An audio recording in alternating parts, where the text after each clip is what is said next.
बहुत धन्यवाद देता हूं कि आपने मुझे बजट 2024-2025 पर बोलने का अवसर दिया है।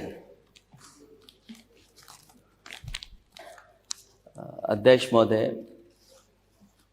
बजट तो है ही अपना, लेकिन बजट के साथ साथ कुछ अच्छी बातें भी दिखाई दे रही हैं, और वो अच्छी बातें वो भी हैं जो समाजवादियों से इन्होंने चुरा करके अपने बजट में शामिल की हैं। शुरू करने से पहले, अध्यक्ष महोदय, शुरू करने से पहले शेर कोई भी अब उनके मुंह से अच्छे ही नहीं लगते। शेर कोई भी अब उनके मुंह से अच्छे नहीं लगते। 46 में 56 की जो बात है करते।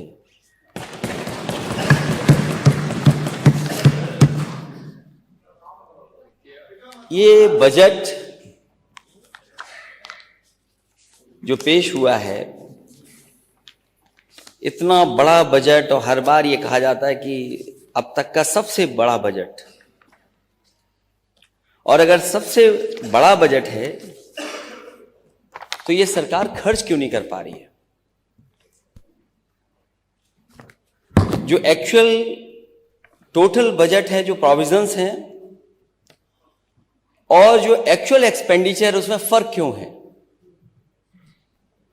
अध्यक्ष महोदय, मुझे उम्मीद है कि वित्त मंत्री जब अपनी बात रखें तो ये भी बताएं कि पिछली बार जिन जिन विभागों में बजट आपने दिया था, जो प्रोविजंस किए थे आपने, वो एक्सपेंडिचर में क्या दिखाई दे रहे हैं? आखिरकार सरकार खर्च क्यों नहीं कर पा रही है? अगर बजट इतना बड़ा है तो खर्च कितना है? अगर हम एक एक विभाग का देखें, हाउसिंग डिपार्टमेंट, मैं करोड़ों में कह रहा हूं, जो प्रोविजन किया गया था वो 7360, जो खर्च हुआ है 4325। इंडस्ट्री डिपार्टमेंट 1938, खर्च हुआ है 464.00। इंडस्ट्रीज 81 करोड़ का बजट था, खर्च आपने 30 करोड़ किया है। Industry department for khadi and village industry, आपने बजट प्रोविजन किया 144 करोड़, खर्च किया आपने 90 crore. Industry department handloom industry, आपने प्रोविजंस किए 1780, खर्च किया 437। Industry department heavy and medium industry, आपका जो बजट था वो 21,116 करोड़ था, आपने खर्च किया 10,000 करोड़। डिपार्टमेंट ऑफ एनर्जी, ये सबसे महत्वपूर्ण विभाग है। उस विभाग को जो प्रोविजंस थे बजट के, वो थे 64,000 करोड़ से ऊपर, आपने खर्च किया 43,000 करोड़। एग्रीकल्चर डिपार्टमेंट लगभग 2,000 करोड़, खर्च किया आपने 625 crore. Agriculture and other allied departments का जो बजट था वो 8,104 करोड़, खर्च किया आपने 4,332 करोड़ रुपए। Agriculture and other allied departments, land development and water resources, उसमें लगभग 700 करोड़, खर्च किया आपने केवल 94 करोड़ रुपए। Agriculture and other allied departments 29190, 29,190, और खर्च किया आपने 15,729। Agriculture and other allied departments Panchayati Raj 15,000 crore के लगभग, और आपने खर्च किया 7,000 crore. Agriculture and other allied department livestock, जिसमें बहुत सारे महत्वपूर्ण छोटे विभाग भी हैं, कई महत्वपूर्ण योजनाएं चल रही हैं, आपने बजट प्रोविजंस किए 3,000 करोड़ के, खर्च कर रहे हैं आप 1,766 करोड़। स्पोर्ट्स डिपार्टमेंट, अध्यक्ष महोदय, बजट 1,000 करोड़, खर्च किया 444 करोड़ रुपए।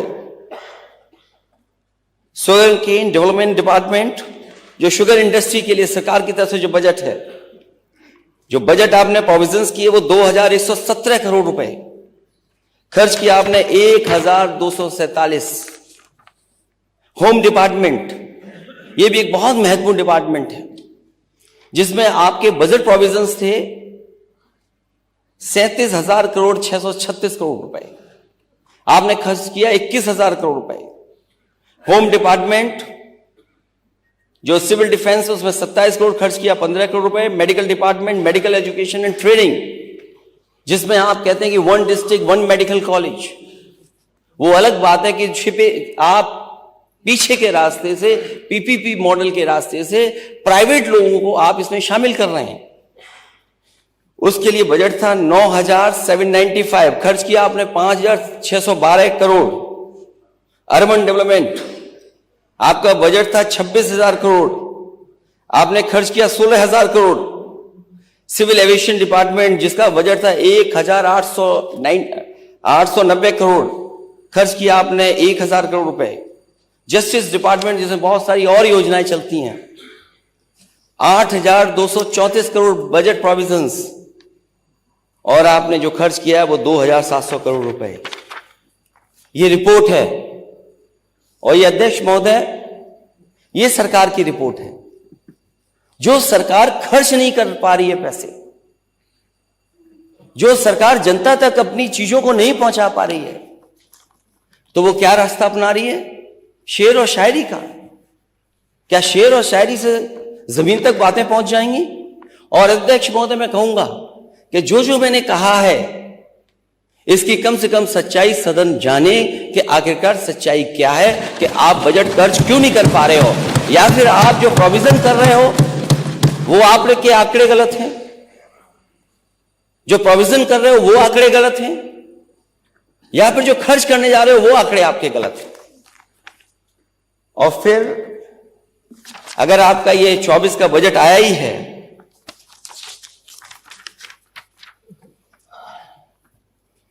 तो मैंने पहले भी कहा, फिर कहता हूं मैं, यूपी का बजट चाहे 7 करोड़ का हो या 8 लाख करोड़ का हो, सवाल यही रहेगा कि 90% जनता के लिए उसमें क्या है। दरअसल भारतीय जनता पार्टी की नीति आम जनता के लिए नहीं है, वो 10% संपन्न लोगों के लिए 90% बजट रखती है, और 90% जरूरतमंद जनता के लिए, केवल नापात्र के लिए 10% बजट रखती है। उत्तर प्रदेश की सरकार, जैसा पहले आंकड़ों में आप उलझा रहे हैं हमें आंकड़ों में न उलझाए, सीधी सीधी ये बात बताए कि इस बजट से महंगाई से कितनी राहत मिलेगी। इस बजट में जहां जगह जगह आपने कहा है कि नौकरी और रोजगार मिलेंगे, कितने युवाओं को रोजगार मिला है और मिलेगा। सही में अपराध और भ्रष्टाचार कम करने के उपाय पर कितना खर्च किया जाएगा। मंदी और जीएसटी की मार झेल रहे कारोबार और दुकानदारी को बढ़ावा देने के लिए क्या प्रावधान है आपके पास। और क्या इस बजट में किसान की बोरी की चोरी रुकेगी या नहीं, फसल का सही दाम व किसानों की आय दोगुनी होगी या नहीं। और ये फसल की आय दोगुनी का नारा अध्यक्ष महोदय विपक्ष का नहीं है, ये सत्ता में बैठे हुए लोग उनका है, दिल्ली से लेकर के लखनऊ वालों का है, डबल इंजन की सरकार वालों का है। अगर 7 लाख और 8 लाख करोड़ का ये बजट है तो सरकार कम से कम ये स्पष्ट करे, क्योंकि इसके बाद हम लोग को चुनाव में भी जाना है, क्या किसानों की आय दोगुनी होगी या नहीं होगी। मजदूर श्रमिकों के मेहनत की सही कीमत इस बजट से मिलेगी या नहीं मिलेगी। कर्मचारियों को पुरानी पेंशन मिलेगी या नहीं मिलेगी। अच्छी दवाई, अच्छी पढ़ाई के लिए कितना आवंटन है। और यह भी सच है कि अभी तक जितने भी बिजली के कारखाने लगाए गए थे वो अभी पूरी क्षमता पर नहीं चल पा रहे हैं। और जो प्लांट लग भी रहे थे, अगर वो आज लग गए होते तो उत्तर प्रदेश को सरप्लस बिजली होती, सस्ती बिजली होती।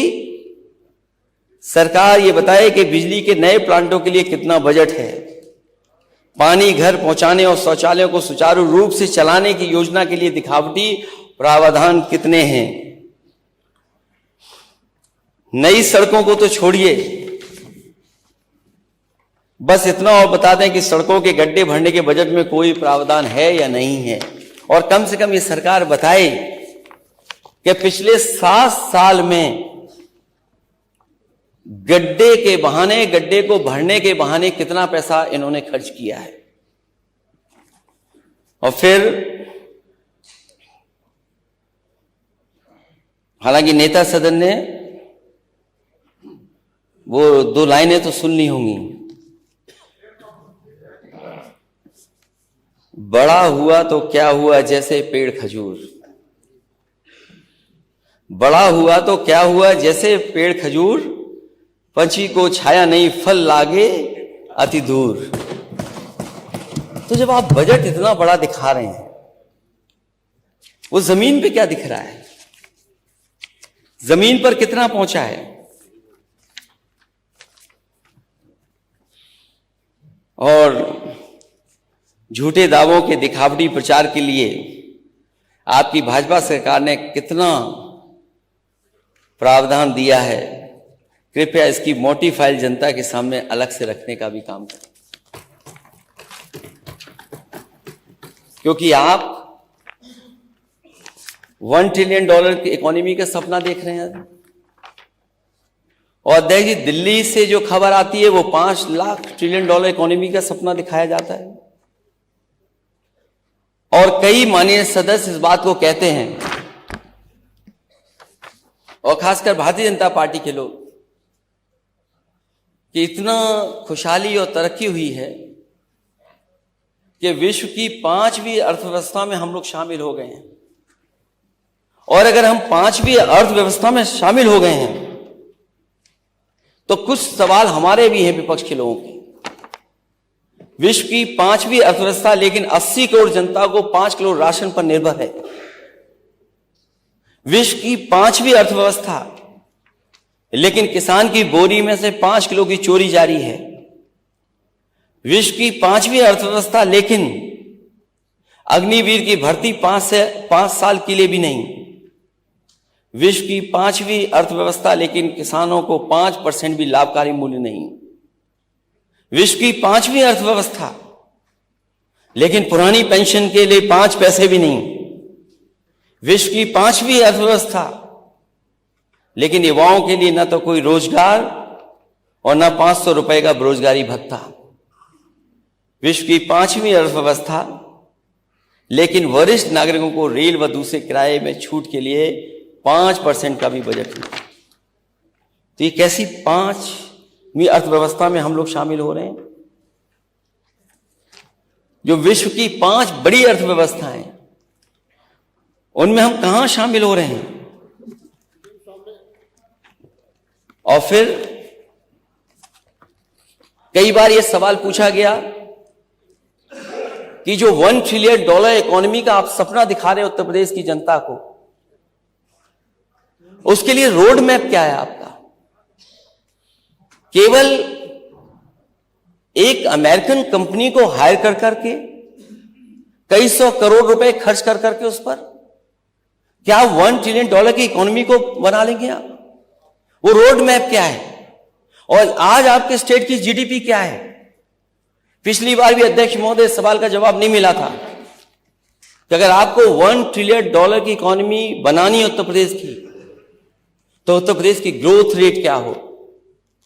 हम कोई इधर उधर का सवाल नहीं पूछ रहे सरकार से अध्यक्ष महोदय, सीधा सीधा सवाल ये पूछ रहे हैं कि अगर आपको $1 ट्रिलियन की इकोनॉमी तक पहुंचना है तो आप उसके लिए ग्रोथ रेट कितनी रखेंगे, और वो ग्रोथ रेट बनाने के लिए आपने क्या रोड मैप तैयार किया है? क्योंकि अध्यक्ष महोदय,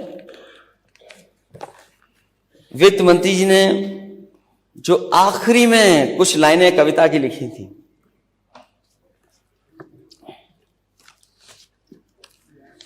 जो आखिरी में कुछ कविताओं की लाइन लिखी थी, वो समाजवादियों की कविता थी। मुझे समझ में नहीं आता अध्यक्ष महोदय, इतने बड़े बजट में समाजवादियों की कविता कैसे आ गई। और अध्यक्ष महोदय, यह बात हमारे वित्त मंत्री ज्यादा स्पष्ट कर रहे हैं, क्योंकि अपने शेयर तो वो कम रखते हैं, दूसरों के शेयर ज्यादा पड़ते हैं।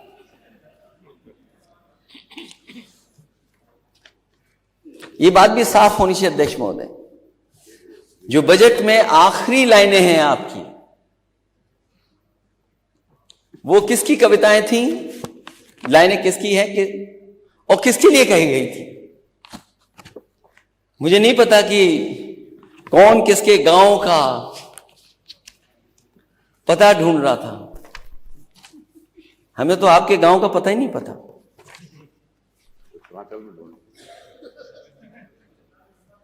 किसी के नाम से मशहूर होकर गांव चलता है, हमें तो आपके गांव का नाम ही नहीं पता। क्या वजह है? मैं जानता हूं किसके लिए थी ये कविता। ये बात तो आप भी जान गए हो, ये बात तो आप भी जान गए। आप जान गए, मैं जान गया, आपके माननीय सदस्य शायद न जान पाए हो। उन्हीं की जिनकी वो 4 लाइनें इन्होंने पढ़ी हैं, उन्हीं से मैं फिर लाइन मांग के ले आ गया। यहां कुछ और कहता है, वहां कुछ और कहता है, हकीकत कुछ है लेकिन दास्तां कुछ और कहता है।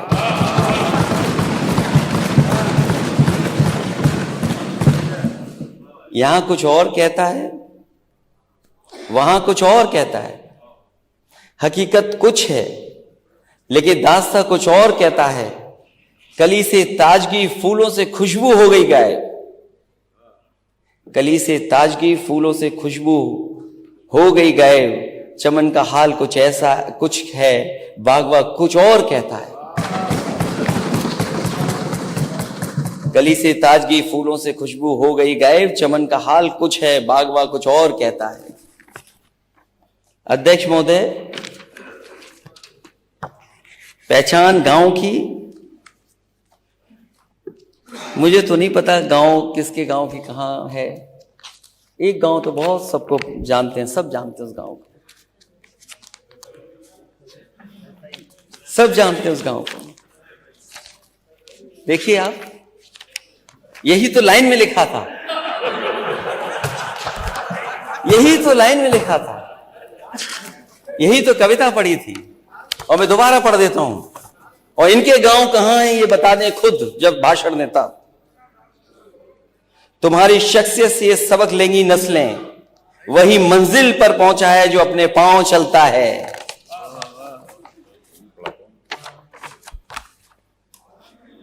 डुबा देते हैं कोई नाम तक भी खानदानों का,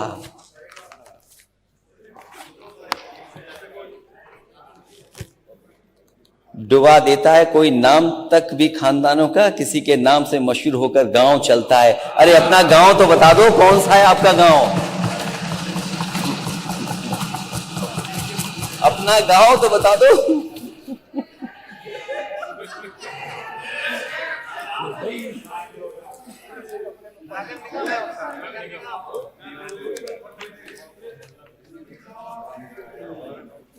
तो अपने गांव की पहचान बनाओ। अगर सब अपने गांव की पहचान बनाएंगे तो उत्तर प्रदेश की तस्वीर कुछ और होगी। जो अपने गांव की पहचान नहीं बना सकते,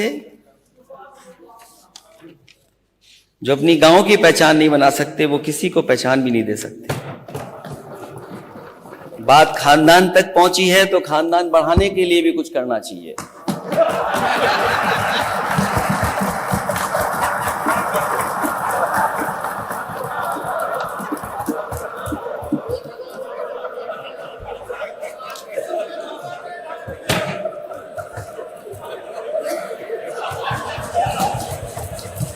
अब तो बात पहुंच गई कहां पहुंचनी थी।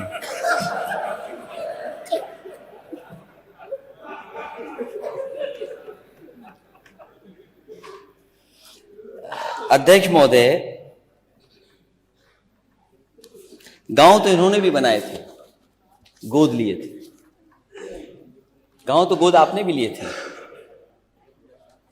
उन गांवों का क्या हाल है जो गोद लिए गए थे?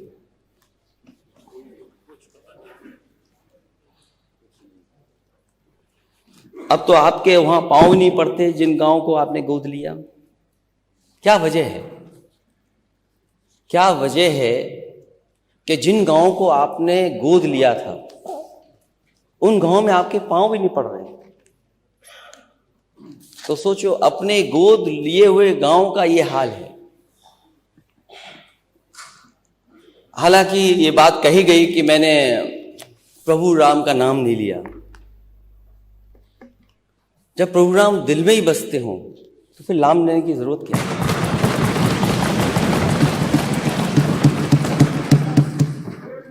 राम पहले भी थे, प्रभु राम आज भी हैं और प्रभु राम हमेशा रहेंगे।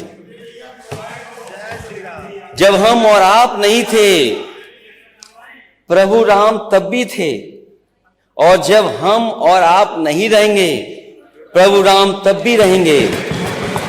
इसलिए कहना कि आप प्रभु राम को लाए हैं, ऐसा कहकर के आप भगवान श्री राम का अपमान तो कर ही रहे हैं, साथ ही साथ धर्म को भी अपमानित कर रहे हैं। याद रखिए, प्रभु राम अजर हैं, अमर हैं और सबके हैं। प्रभु राम के नाम पर राजनीति करना बंद कीजिए। हालांकि अध्यक्ष महोदय, इस बात को कोई डिनाई नहीं कर सकता है कि सबसे ज्यादा तैयारी के लिए सदन के नेता ने न जाने कितनी ट्रिप लगाई होंगी, अनगिनत ट्रिप लगाई, और हर चीज को देखा उन्होंने। सड़क कैसे बनेगी, सड़क के नीचे तार कैसे जाएंगे, सीवर कैसे जाएंगे नीचे, पेड़ कौन से लगेंगे, लाइट कौन सी लगेगी, सब तैयारी में जुटे रहे। और जब भी मौका मिलता था भाग करके जाते थे देखने। वो गिनती तो मुझे नहीं पता अध्यक्ष महोदय, 70 बार। वो गिनती तो मुझे नहीं पता अध्यक्ष महोदय, लेकिन कुछ गिनती तो होगी। 70 हो, 75 हो, 80 हो, 100 हो, जो भी हो, गिनती तो होगी। लेकिन खुशी की बात है कि स्वाभाविक है, किसी आयोजन में अगर कोई अपनी जिम्मेदारी निभाए तो हमें उसके लिए उसको धन्यवाद देना चाहिए कि जिम्मेदारी निभा रहे हैं। वो जो लोग ताली बजा रहे हैं, हर लाइन पे ताली बजाना, और कोई चीज ऐसी नहीं है जो उन्होंने न छोड़ी हो, हर कोशिश की। और वो कोशिश मुझे, जब मैंने गवर्नेंस स्पीच पढ़ी तो गवर्नेंस स्पीच में मुझे देखने को मिला कि इस सरकार ने 31,000 करोड़ से ज्यादा पैसा खर्च किया अभी तक अयोध्या को सजाने के लिए। लेकिन जब पहली बार यात्रा हुई वहां पर दिल्ली वालों की, तो जिन्होंने इतनी तैयारी की थी वो किस नंबर की गाड़ी में बैठे थे?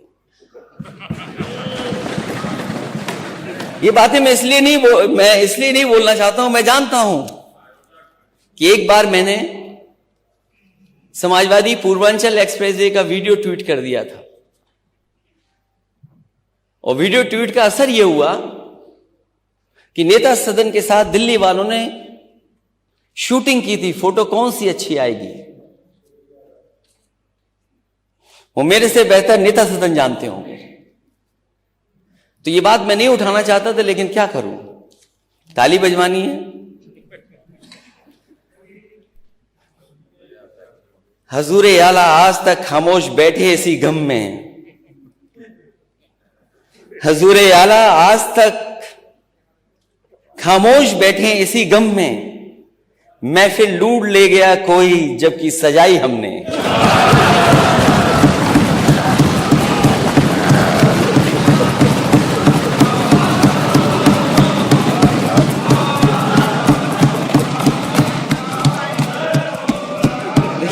अध्यक्ष महोदय,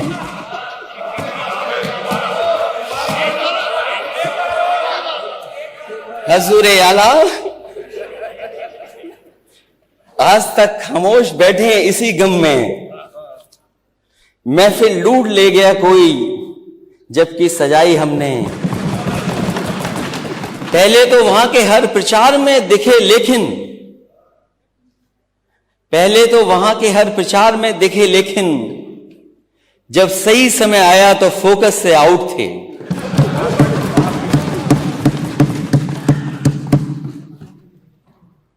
और फोकस से इसलिए आउट थे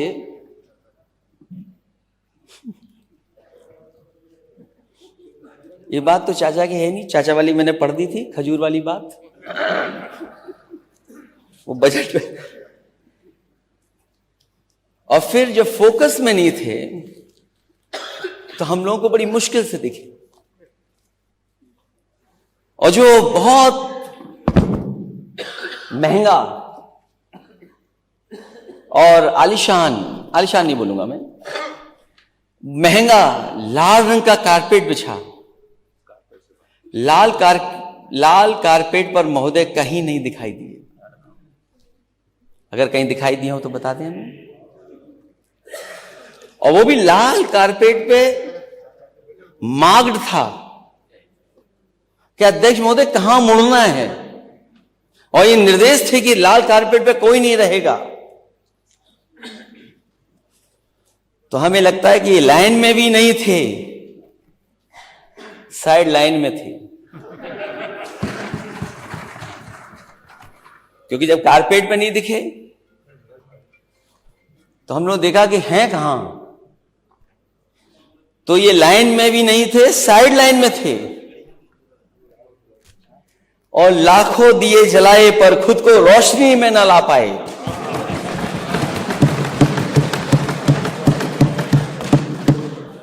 लाखों दिए जलाए पर खुद को रोशनी में न ला पाए, इसे कहते हैं सच में चिराग तले अंधेरा होना।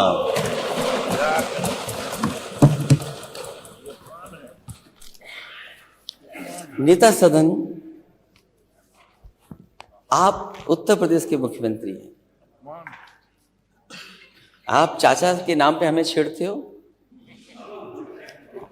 मैं लेकिन कुछ लोगों के नाम पे आपको नहीं छेड़ना चाहता हूं। मैं समझ सकता हूं जो मुख्यमंत्री होता है कितने दबाव में काम करता है।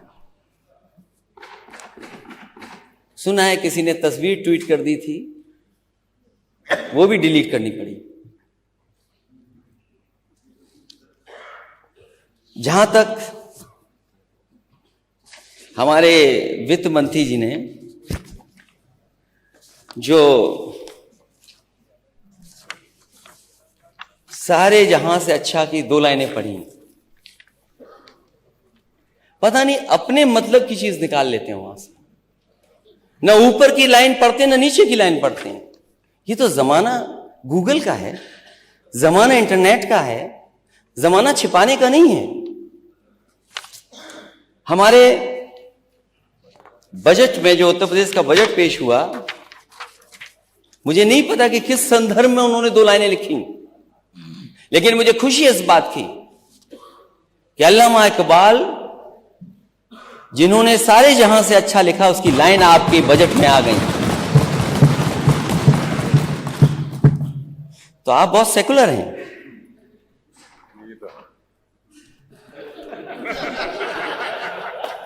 तो आप सेकुलर हैं, इसलिए दूसरों पे उंगली मत उठाना अगर आप ही बात कर रहे हो तो।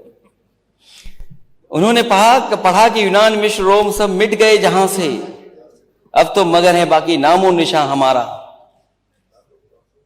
मैं अध्यक्ष महोदय, अगर ये नाम इन्होंने लिखे हैं और अपनी तारीफ में लिखे हैं बजट पेश करते हुए कि ये बहुत ताकतवर हो गए, इनकी ग्रोथ बहुत आगे चली गई है, तो मैं अध्यक्ष महोदय आपके माध्यम से इनसे कहूंगा, जिन जिन देशों के नाम यहां लिखे गए हैं उन देशों की पर कैपिटा इनकम क्या है,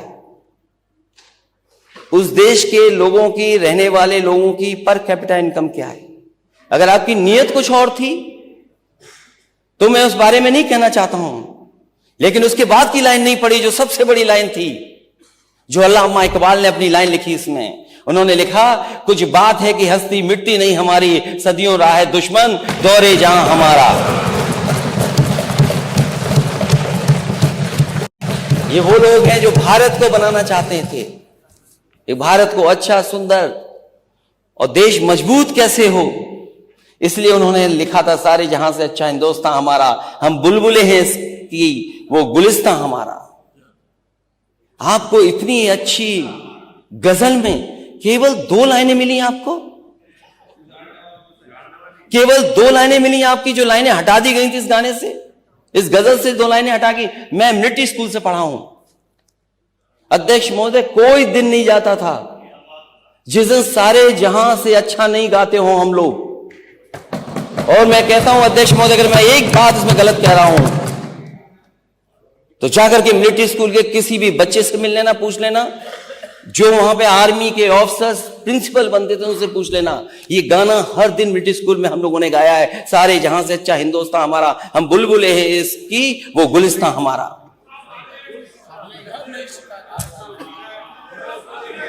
गुरबत में हो अगर हम, रहता दिल वतन में, समझो वही हम भी, दिलो जान हमारा।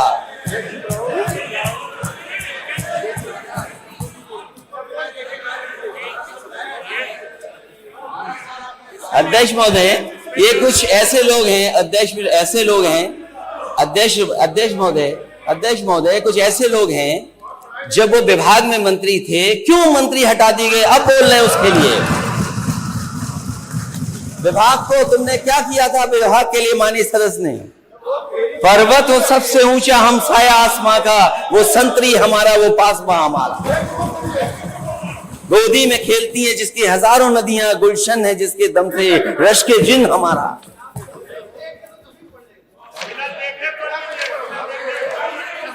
मजहब नहीं सिखाता आपस में बैर रखना, मजहब नहीं सिखाता आपस में बैर रखना। हिंदी है हम वतन है हिंदुस्तान हमारा।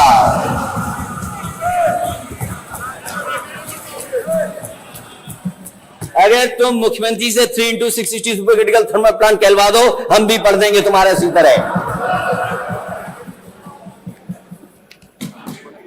इसलिए उतना ही बोलना अध्यक्ष महोदय ठीक है जितना बोलना चाहिए।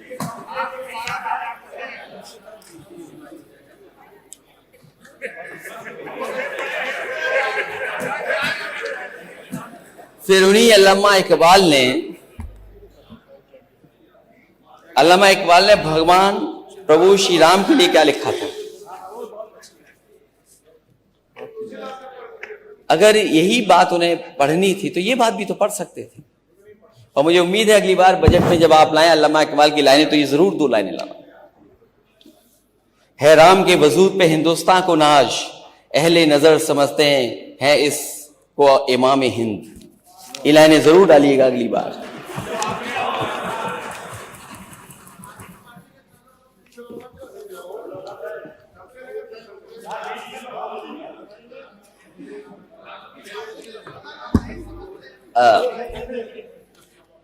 सरकार ये कह रही थी कि उत्तर प्रदेश में पहले पहचान का संकट था।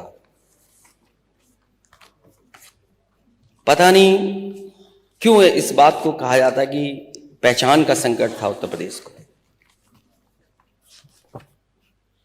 पहचान का संकट कैसे हो सकता उत्तर प्रदेश को? जिस उत्तर प्रदेश ने सबसे ज्यादा देश को प्रधानमंत्री दिए हों, प्रधानमंत्री के साथ साथ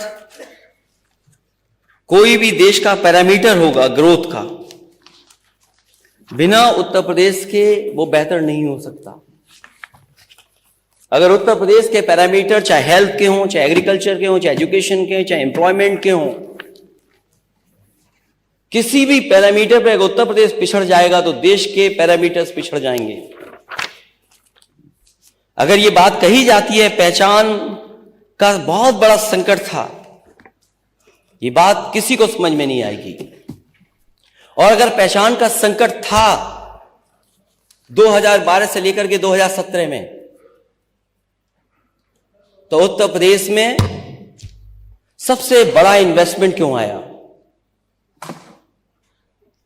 एचसीएल लखनऊ में क्यों आया? ट्रेनिंग इंस्टीट्यूट एचसीएल की क्यों बनी लखनऊ में? चक गजरिया में ट्रिपल आईटी क्यों बनी?